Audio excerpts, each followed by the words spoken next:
short film called Alternative Math. Spoilers ahead, watch out, and take care. The premise of the movie is set in a post-fact American society, where everything you say has to align with everyone else's opinion. In an elementary school, math teacher Mrs. Wells invites a student, Danny, to her class.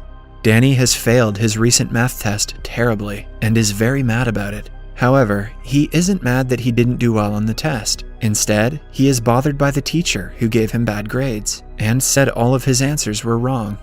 Danny shows Mrs. Wells his answer sheet full of red markings and a big F on the top. The teacher calmly takes a look at his paper and explains that his answers are wrong. Seeing that the kid has written 2 + 2 is equal to 22, it is clear that he is having some trouble with addition. Or maybe he's a goddamn genius. Being the good teacher that she is, Mrs. Wells asks the boy to not be upset because it is normal for kids his age to be confused by numbers. She explains that he is here to learn and that making mistakes is part of the learning experience. But by the look on Danny's face, her kind words went over his head. He expresses his confusion with a sassy "nuh-uh" to his teacher's face. Mrs. Wells remains composed and asks him to look at the questions again. She points out his obvious mistake, but Danny seems to be uninterested. Mrs. Wells further explains that 2 + 2 doesn't equal 22, because addition doesn't mean you can just put the numbers next to each other. You have to add them.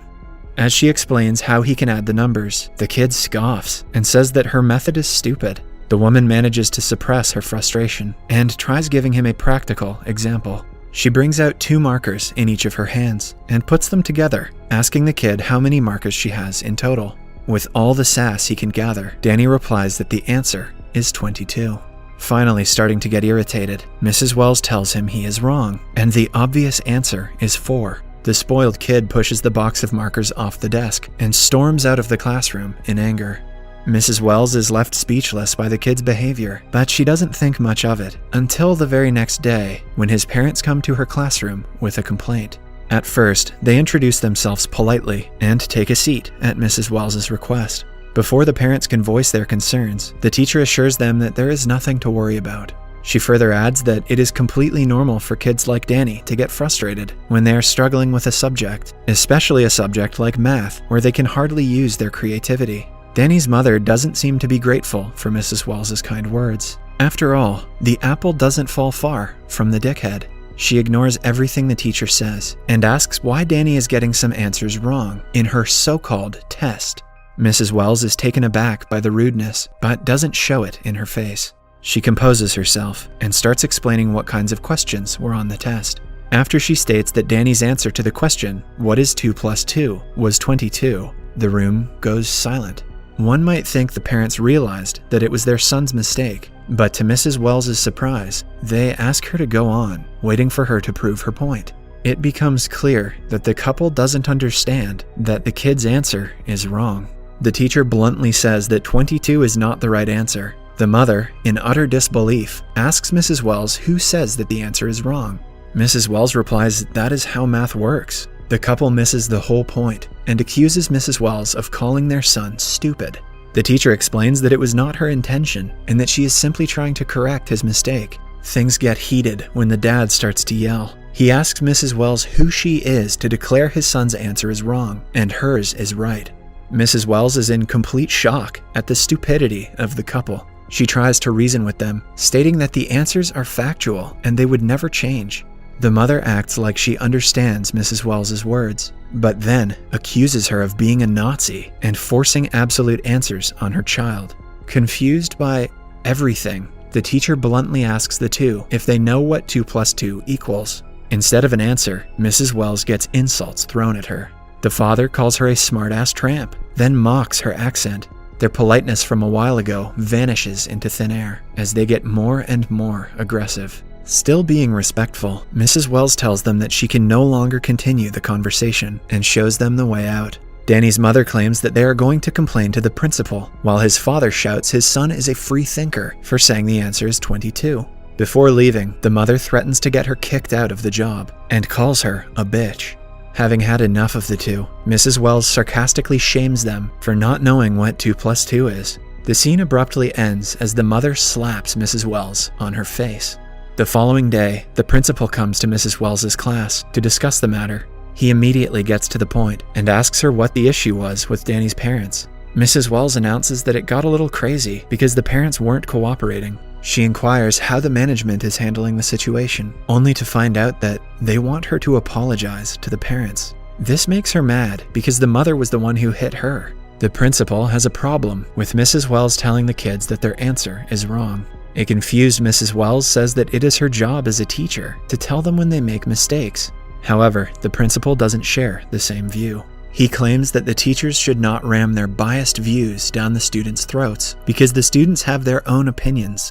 In the new and modernized world, everything has to be politically correct. It is wrong to declare a kid's answer incorrect just because of your opinion. Mrs. Wells is left stunned. She claims that math cannot be biased because it is factual. The principal starts getting annoyed and says that Mrs. Wells's attitude is making the situation worse. He scornfully tells her that she is giving the children zero respect, which is against their school's policies. That day, a crowd of parents assembles in front of the school and protests against the teacher's absolute behavior. Mrs. Wells is shoved by the crowd, who asks her to stop undermining their kids' confidence. Some of them even demand that she apologize to the parents she offended by claiming that 2 + 2 is 4. Things get worse when they accuse her of hating children in general. Sensing the situation getting more serious, the school's superintendent and his council hold a meeting with Mrs. Wells. She nervously asks the board of men to wait for a week or two for the situation to blow over, but the superintendent claims they cannot wait because the parents are suing the school for emotional distress to a minor. Mrs. Wells exclaims that she only said 2 + 2 is 4, which shouldn't have caused this much trouble. The board members scoff at the comment and reply that she should admit the possibility of multiple correct answers to the same question. Mrs. Wells is in absolute disbelief. She knows that she is right, but the world seems to have changed to a weird place where every answer must be true and every fact is debatable. The principal accuses her of portraying everyone who disagrees with her as stupids. When Mrs. Wells stays put in her opinion, the board members suspend her and ask her to reconsider her extremist views if she ever wants to get her job back. The next day, Mrs. Wells packs up all of her belongings from the school and returns home. At night, she watches the TV and finds out that the scandal has made the national television. Many political leaders are debating if 2 + 2 equals 22 or 4. The media exaggerates the news and calls Mrs. Wells an activist who was caught abusing a kid's First Amendment rights. She is being called a liberal elitist for saying that 4 is the definitive answer to the simple question. Some even belittle Mrs. Wells for not keeping the students in her class for more than a year, to which Mrs. Wells angrily says it's called graduating. While she is watching the news, annoyed at the stupidity of the reporters, she gets a call from the school. The principal informs her that she has officially been fired. He also asks her to come by the school the next day and requests that she stop radicalizing the students. The following day, Mrs. Wells goes to school for the last time. As she walks through the entrance, she is greeted by a group of reporters patiently waiting for her. The school has invited them to prove they do not support Mrs. Wells's extremist view and to make it clear she is no longer their employee. Before officially signing the papers and ending her contract with the school, the principal says he will pay her the monthly salary for the last 2 terms. The salary rounds up to $2,000 for the last month and $2,000 for this one. The principal says that is $4,000 in total, but at last, Mrs. Wells claps back and claims it is actually $22,000. The movie ends as the principal awkwardly looks towards the reporters and back at a smiling Mrs. Wells. Subscribe for more videos like this, turn on notifications, and leave a like to help the channel out. Thank you for watching.